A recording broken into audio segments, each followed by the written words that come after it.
Halo semuanya, kami dari kelompok 2 sedang berada di Museum Pancasila Sakti. Sekarang kami ingin mengeksplor di dalam Museum Pancasila Sakti. Stay tune ya semua, bye-bye.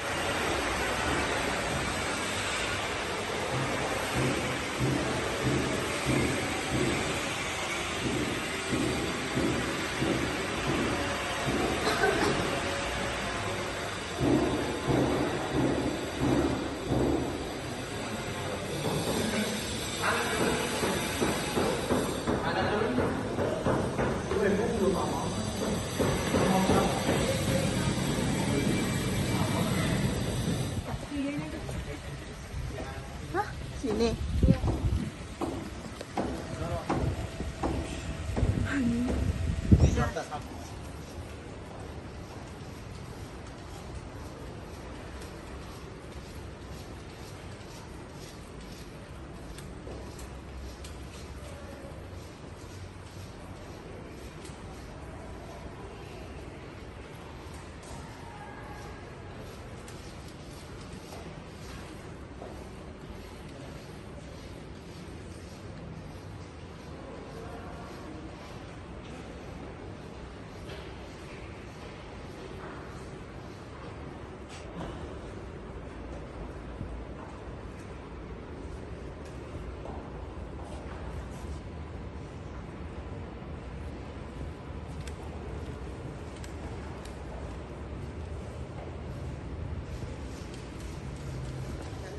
Jadi di sini aku akan menjelaskan mengenai pembantaian di Bungus pada 1 Oktober 1948. Dengan perkiraan bahwa Madiun tidak mungkin dipatahkan, maka sebelum pasukan TNI memasuki kota ini pada tanggal 30 September 1948, tokoh-tokoh PKI dari pasukannya mengundurkan diri ke desa Kresek, Kecamatan Munggu, Kawajengan Bungus, sebelah Tangerang Kota Madiun. Rupanya daerah ini sudah dipersiapkan sebagai basis pengunduran serta pertahanan PKI. Dalam pengunduran ini, pasukan PKI membawa banyak tawanan yang belum sempat dibunuh. Jadi sebelum mereka sempat mengadakan konsolidasi, siang hari tanggal 1 Oktober 1948, Kresek diserang oleh Kompi Sampurno yang bergerak dari arah Sawangan, lereng timur Gelis. Pada hari itu, juga TNI berhasil menguasai Bungus dalam keadaan tersedesak. Sebelum melarikan diri, orang-orang PKI membantai hampir semua tawanannya dengan cara ditembak atau dipenggal lehernya. Pembantaian dilakukan di sebuah rumah milik salah satu seorang penduduk dan beberapa tempat di sekitar rumah itu. Mayat para korban dikubur dalam lumbung besar yang dangkal atau dibuang ke sungai. Di antara para korban terdapat beberapa orang perwira TNI dan perwira polisi, penjabat pemerintah dan tokoh-tokoh masyarakat. Pembebasan Golongan Galan pada 28 September 1948. Pada waktu PKI melakukan pemberontakan di Madiun, mereka menculik lawan-lawan politiknya seperti alim ulama, tokoh masyarakat, pamongraja, dan polisi. Tindakan ini dilakukan tidak hanya di Madiun, tetapi juga dilakukan di daerah-daerah lain, termasuk Golongan Galan, sebelah Barat Daya Madiun. Di tempat ini terdapat pabrik gula Wedosari yang menjadi markas pasukan komunis. Di pabrik gula ini, PKI mengumpulkan sejumlah tawanannya. Pemerintah dan rakyat setempat tidak berdaya untuk melakukan perlawanan terhadap tindakan sewenang-wenang pihak komunis. Pada tanggal 28 September 1948, Batalion Sampas yang sedang bergerak untuk membebas kota Madiun tiba di Golongan Galan. Mereka berhasil mematahkan perlawanan pasukan PKI yang mencoba menghadang gerak maju pasukan TNI. Dalam usaha mengamankan daerah itu dari cengkeramnya komunis, TNI membebaskan para tawanan yang belum sempat dibunuh dan merawat yang luka-luka. Di Golongan Galan ini, pasukan Sampas menemukan puluhan orang yang sudah dibunuh oleh PKI, termasuk yang dibunuh di pabrik gula Raja Sari.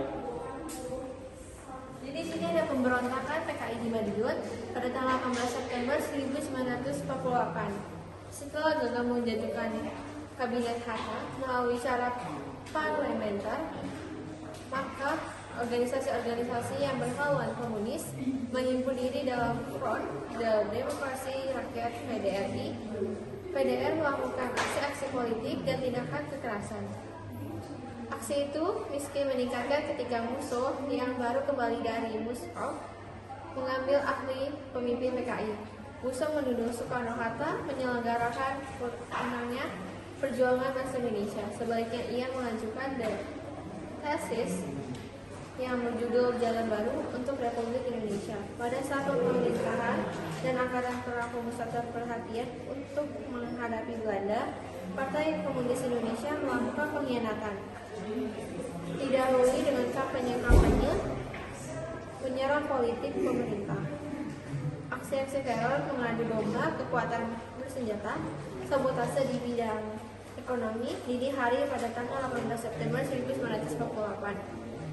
Ditandai dengan 3 kali letusan pistol PKI yang mengadakan pemberontakan di Madiun. Pasukan seragam kita segera berentak menguasai objek-objek vital di dalam kota. Terus sejumlah tokoh militer, pejabat pemerintah, dan tokoh masyarakat dibunuh. Beberapa gedung penting termasuk gedung Kepresidenan Madiun diduduki. Di gedung inilah PKI mengumumkan berdirinya Soviet Republik Indonesia dan membentukkan pemerintah Front Nasional. Oke, jadi di sini saya menjelaskan mengenai peristiwa revolusi sosial di Lambat. Lahirnya Republik Indonesia belum sepenuhnya diterima oleh kerajaan-kerajaan yang ada di Sumatera Timur. Akibatnya timbul rasa yang tidak puas pada sebagian rakyat dan menuntut agar sistem kerajaannya dihapus. Situasi ini dimanfaatkan oleh kelompok komunis PKI dan Resindo untuk menghapus pemerintahan dengan cara kekerasan. Pada tanggal 3 Maret 1946, apa yang disebut revolusi sosial dimulai. Revolusi ini bukan gerakan massa secara spontanitas, tetapi gerakan yang sudah direncanakan. Revolusi tidak hanya ditujukan untuk menghapus pemerintah kerajaan, tetapi juga membunuh raja-raja dan keluarganya serta merampas harta benda kerajaan. Pada hari pertama aksi teror dan pembunuhan terjadi di Sumau, Tanjung Balai, Rantau Prapat, dan Pematang Siantar. Walaupun pada tanggal 5 Maret 1946 kerajaan Langkat secara resmi dibubarkan dan ditempatkan di bawah pemerintahan RI di Sumatera Timur, namun Sultan Langkat dan keluarganya tidak luput dari tindak kekerasan. Pada malam hari tanggal 9 Maret 1946, masa PKI di bawah pimpinan tokoh PKI Usman Parinduri dan Marwan menyerang istana Sultan Langkat Darul Aman di Tanjungpura. Malam itu juga menyerang istana Sultan Langkat Darul Aman di Tanjungpura. Istana diduduki oleh massa PKI, Sultan dan keluarganya dikawan dan dibawa ke Batang Sarangan. Beberapa orang anggota keluarga Sultan dibunuh. Jadi di sini ada aksi kekerasan pasukan Ubel-Ubel di Sekatan Tangerang pada tanggal 12 Desember 1945. Pada tanggal 18 Oktober 1945, Badan Direktorium Dewan Pusat di bawah pimpinan Ahmad Khairun dengan didampingi oleh tokoh-tokoh komunis bawah tanah berhasil mengambil alih kekuasaan pemerintahan Republik Indonesia di Tangerang dari Bupati Agus Padamanegara. Aparatur pemerintahan dari tingkat kabupaten sampai desa dan KMI daerah dibubarkan. Bahkan mereka tidak mengakui pemerintah pusat Republik Indonesia di Jakarta. Sebagai kekuatan pendukung, Dewan pembentuk Laskar Hitam atau Laskar Ubel-Ubel karena berpakaian serba hitam dan memakai ikat kepala. Laskar ini digunakan pula oleh Dewan untuk melakukan aksi teror seperti pembunuhan dan perampokan.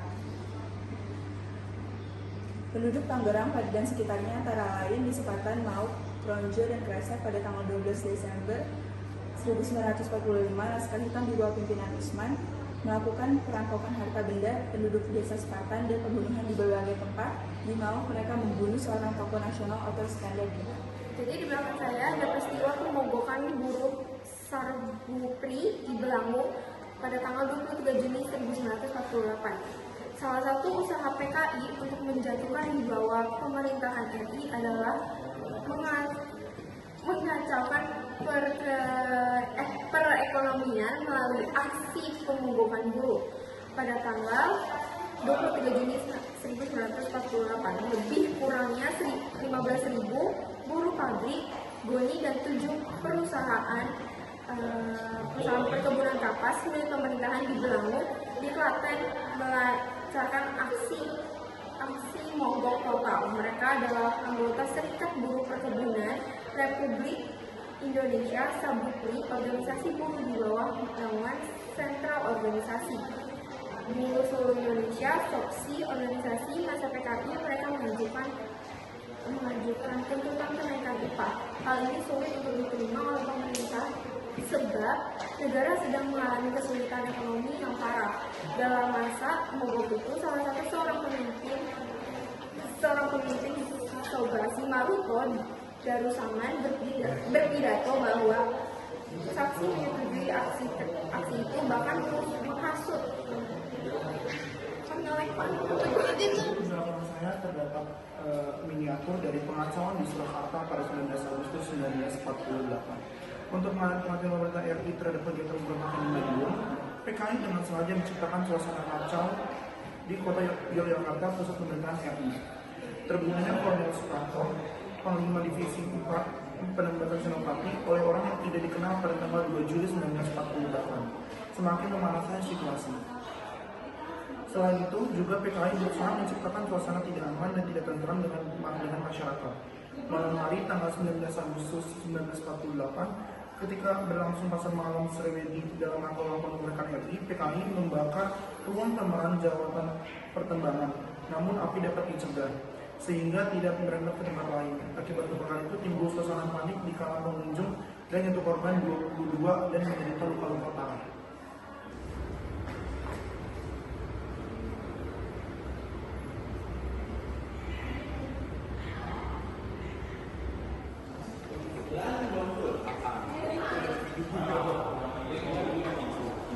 Udah lah, sampai gue juga ngebodo amat sih kayak gini-gini doang sebenarnya.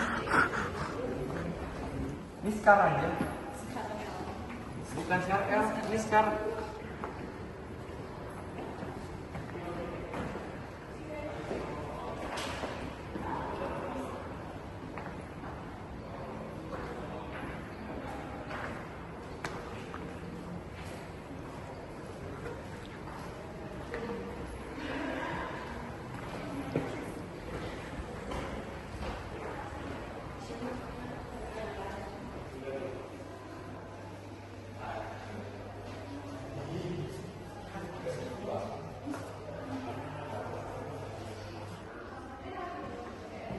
Kebuka ya sininya dan sininya.